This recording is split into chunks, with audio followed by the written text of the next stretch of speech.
Today I'm bringing out all my therapist training. Does your child think or talk a lot about death? Does your child like dark things? Are you concerned about what these interests mean for your child? Let's talk childhood obsession with death.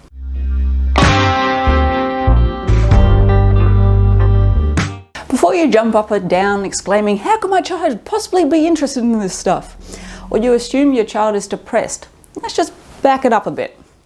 There are many reasons a child or adolescent may have an interest in death. But on a developmental level, this is very natural and normal. As we said in our past video talking to kids about death, adolescents constantly question the big picture. As a child, they have been told what to think, and now they are looking to form their own identity. And they begin by questioning the big picture. And this includes what death and post-death may look like.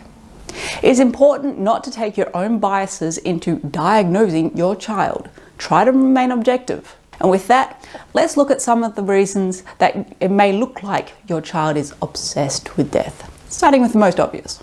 Someone has died. Makes sense, right? If someone close to them has just died, of course they're going to be thinking about death. It's right there in front of them. On the plus side, for you as a parent, this means that the person was close to your child, so they're probably close to you as well, so you'll be aware of the unfolding situation and will be able to act accordingly. But what if the person who died was not someone you knew? Someone at your kid's school, a parent of a friend, a celebrity. These relationships, which are 3, 4, 5-fold outside of their immediate relationships, also have an impact on your child or teenager. While you may think, oh well, just another dead celebrity, you have to remember that your kids aren't quite as jaded as you are yet, and their brains process information differently. In short, if someone they know dies, your kid is in grief, or they're trying to wrap their mind around the permanence of death. As a parent, they don't necessarily need your advice here, but they do need you to listen and to be a sounding board for them. Traumatic experience. Now, when I say traumatic experience, I don't necessarily mean they saw someone get shot, because that would make their current interest in death pretty damn obvious. I'm talking about those near misses, like seeing a car crash or a friend ending up in hospital after messing up a motorbike trick, or seeing a particular scary movie or news item. Honestly, it could be something you would consider rather insignificant, particularly if you know your child to be sensitive, empathetic, or anxiety-filled. These experiences, however, are a shock to your child's system that they're unable to shake. They may have nightmares, or seem a bit on edge, like they can't get a particular thought out of their mind. The older they are, the more likely they try to hide this. Again, being a sounding board and giving gentle reassurance is key. Rebellion. Teenage rebellion. Even though it sucks as a parent, teenage rebellion is a natural and very necessary part of human development. Emphasis on the necessary part. It is the changeover period between being a dependent child to being an independent adult with their own identity. As such, they need to try on a few identities. And some of these identities can cause a parent to panic. The goth, emo, Satanist, law-breaking identity. Now, it must be said that all of these are very different. And while you might not like their rather questionable new wardrobe, remember, it's not the wardrobe itself that signals an issue. It's their attitude. If they are having prolonged periods of aggression and risky behaviour, or they start showing signs of self-harm, then you need to seek help. Also, many parents assume that a child having a goth or alternative look, they must be depressed or suicidal.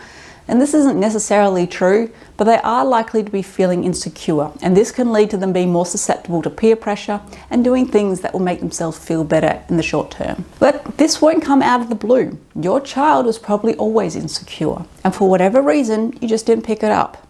You need to notice it now. Unfortunately, because they are insecure, they're likely to become very defensive about any comment towards their, shall we say, current identity status. And don't assume, particularly to their face, that they are using drugs, breaking the law, worshipping Satan, unless you have concrete proof. Don't be condescending. Therapy with an impartial person is likely your best way to help here. Violent video games. Yes, the go-to scapegoat for all violent crimes, along with Marilyn Manson and horror movies. So let's get this out of the way. These things are not the issue. Millions of people around the world play video games, listen to Marilyn Manson, and watch horror movies, and they have no interest in murdering their neighbour. Again, this goes back to attitude, and particularly a disconnect from reality. And by that, I don't mean psychosis. Look at how your child plays these games. Are they calm, or do they yell and scream? Do they come away from a game session feeling better or worse? Do they play a variety of games or just one type?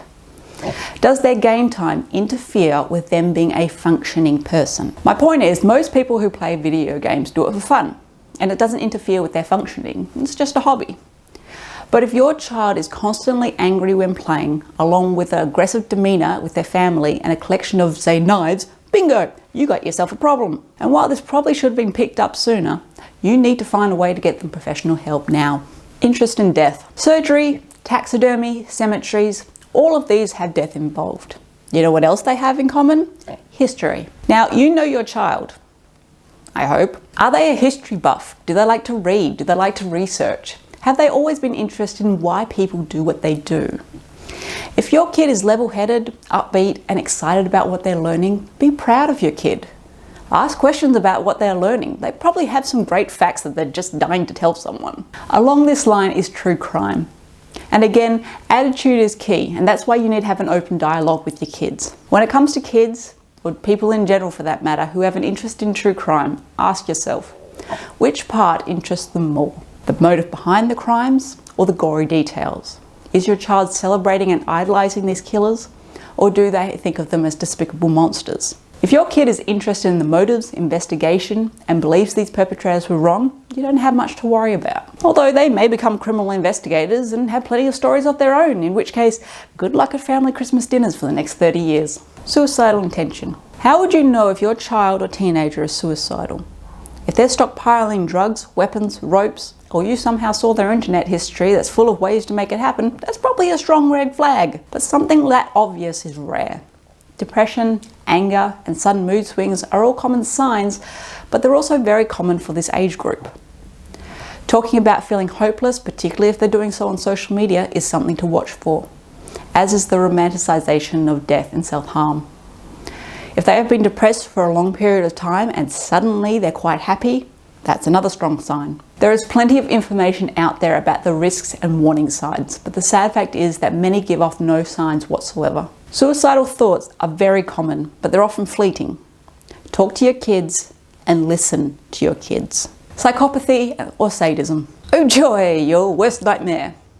Let's talk about it. First of all, psychopathy and sadism are two separate, distinct things, and very much like a Venn diagram, sometimes they overlap, but often they don't. Firstly, someone under 18 cannot be diagnosed with psychopathy, but for the cases where it is clearly evident, there is the term antisocial personality. Indeed, psychopathy is not a diagnosis, it's a cluster of traits along a continuum. In someone under 18, these traits are a lack of emotion, no empathy, no guilt, frequent lying, manipulative, extreme tantrums, constant need for stimulation, ignoring rules, no remorse, not bothered by punishments. The reason it can't be diagnosed in children is because most children will exhibit some of these traits throughout their childhood. Even as an adult, most people with psychopathic personalities are not violent, as the movies would have you believe.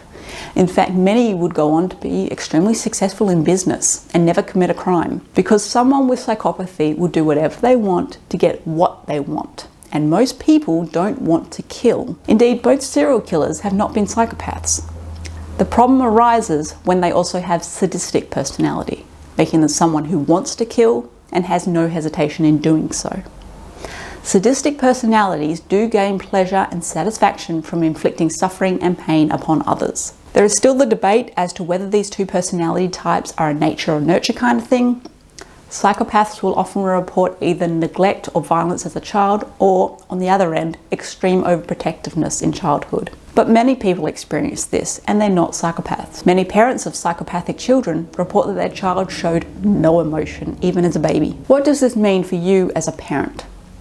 Unless you're hiding under a rock, you will not miss the signs. Repetitively and consciously hurting younger siblings and pets, killing small animals, extreme manipulation and lying, extreme tantrums, not because of their own feelings, but as a way to exert control over their parents. A need for constant stimulation and blaming others, not because they're upset or embarrassed about being caught, but because in their mind they can never do wrong, and it's your fault you found out about the lie. And throughout all of this, there will be no remorse, guilt, or empathy. These traits will be easier to pick up as a child. As an adult, they learn to mask them with a charming facade, and fake these emotions. If this is your child, or God forbid a teenager, you need to seek help for yourself and your family members. There are debates as to whether sadistic psychopathy can be treated or not, but at this point in time, it's highly unlikely, and current treatment methods show little effectiveness. Do what you can to keep yourself and your family, particularly younger family members, safe. So there we have it. That went downhill quickly, didn't it? The takeaway from this is don't assume based on what you see and your own bias. Attitude is key. What else is going on with them? What are they getting out of these particular interests? Don't wait until you've become one giant ball of panic. Talk to your kid. Continue talking to them as they get older. Childhood and adolescence are periods of curiosity and learning. Don't cut them down simply because you are uncomfortable. Remember, death is a natural experience, even though most people would like to forget that. At the end of the day, if your child is experiencing anything that interferes with their functioning, seek help. But just because your kid is behaving badly or has an interest in death does not mean they're a psychopath. They might be a sociopath. And with that, go talk death.